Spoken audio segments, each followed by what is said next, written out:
Monsieur le Président, Monsieur le Ministre, Madame la rapporteure, mes chers collègues, c'est l'histoire de Malakai, un petit garçon âgé de 7 ans, battu à mort dans la nuit du 12 au 13 octobre 2022 par le compagnon de sa mère.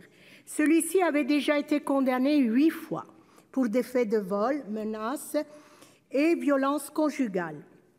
Pourtant, en avril 2022, les services sociaux s'étaient saisis du cas de la mère et de son fils qui avaient fait l'objet d'un signalement à la justice en raison de carences éducatives et de conduite addictive de la mère et d'un père totalement absent. La mort tragique de Malakai est loin d'être anodine.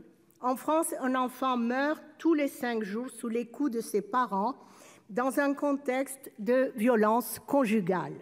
À ce titre, 400 000 enfants vivent dans un foyer où s'exercent des violences conjugales et 160 000 enfants subissent chaque année des violences sexuelles. Les travailleurs sociaux croulent sous les dossiers qui ne parviennent plus à traiter, faute de moyens suffisants. De surcroît, les tribunaux dénoncent une dégradation dramatique de la situation du pôle d'affaires familiales. Les JAF sont débordés et en sous-effectif. Je ne vous apprends rien de nouveau.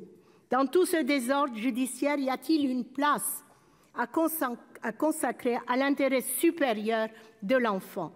La responsabilité de l'État est immense. Aujourd'hui, nous discutons d'un texte qui vise à améliorer la protection des enfants en renforçant le dispositif existant de retrait de l'exercice de l'autorité parentale.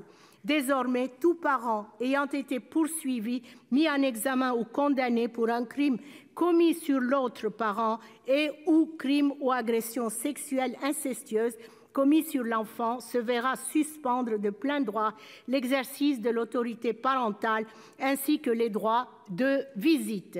Cette PPL pourrait être une réelle avancée en matière pénale et civile. Certes, cela n'est toujours pas suffisant pour lutter contre les violences intrafamiliales. Le gouvernement devrait élaborer une véritable politique publique ambitieuse en matière de protection de l'enfant. On ne peut pas se contenter de petites mesures ou de numéros verts. C'est notre devoir d'empêcher que notre Malakai ne meure sous les coups d'un parent violent. Il nous faut garantir un accompagnement effectif pour tous ces enfants victimes de violences intrafamiliales et permettre leur reconstruction. Merci.